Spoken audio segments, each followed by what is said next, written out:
This is a story about a breakup, a toxic relationship that I should have left a long time ago. But sometimes it takes being bruised and abused before you finally decide to walk away. The name is alcohol. I picked up drinking in the military. There's always a reason to drink. Happy hours at the mess, social events, or simply just having a chat over beer. And in the military, there's no such thing as too much drinks. You drink till you drop. Yes, that's me. In a culture where drinking is normalized, it's hard to think that you have a drinking problem.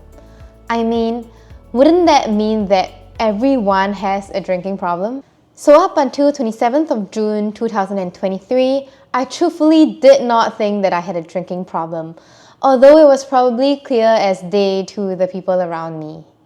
Now let me take you back to that epic day that would probably save me from greater destruction further down the road. I had been in Berkeley for almost 2 months for my master's program. The Berkeley narrative was one of healing and growth, a semicolon to my life story that had gone down a rather chaotic path. On the evening of 26th of June, I was at a friend's birthday party. There was a campfire, drinks, finger food, Chick-fil-A sauce, party hats, and dancing. Can California get any better? I was definitely in my element. What happened 6 hours later was beyond my wildest imagination. At 1 a.m., I heard knocks on my door. I was too tired to get up and decided to let it pass. It did not. The knocks became louder and more rapid. I tried to prop myself up, but it was impossible. Instead, I passed out. At that point of time, I did not realize that I was on my kitchen floor. The next few moments were a blur of events that, up to today, I do not clearly remember. Some man in black uniform appeared in my apartment. I was carried on a stretcher into an ambulance. I struggled a lot, and the next thing I knew, I was in the hospital with a broken collarbone. Someone, I suppose the doctor, asked me how I broke my collarbone. I don't remember, was all I could say. Up to today, I still do not remember. I was later told that my friend had called the college counselor as I was very emotional that night and he was concerned. I was also told that I was highly intoxicated and found unconscious and unresponsive on my kitchen floor. It came to me as a shock as I had absolutely no recollection of anything that had happened after I left the party. All I knew was that I surely did not have a broken collarbone when I left. I was hospitalized for the next 2 days, and I spent the first 24 hours recovering from the shock and processing what had just happened. My family and partner had received the news and were terribly concerned. I felt a mix of guilt, shame, and determination to never let it happen again. On the morning of my discharge, a concerned hospital staff passed me 2 books to read and said that it would help me overcome my problem. I was slightly offended. Alcoholics Anonymous? I'm not an alcoholic.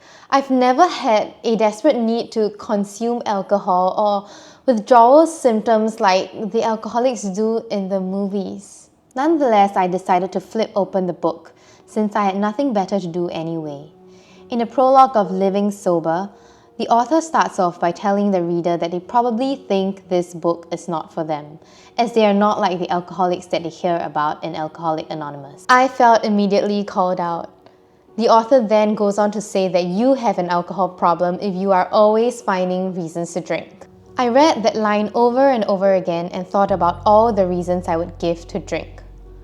I was always finding a reason to drink.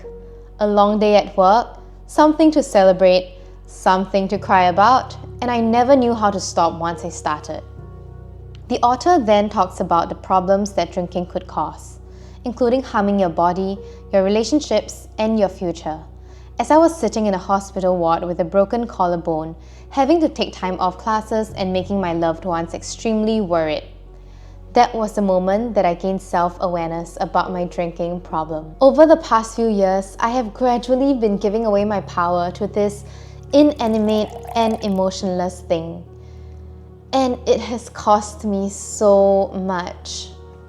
My mother's tears, my weekends, my ability to have fun, deep, meaningful conversations, my peace, and so much more. That was the moment I decided to stop binge drinking.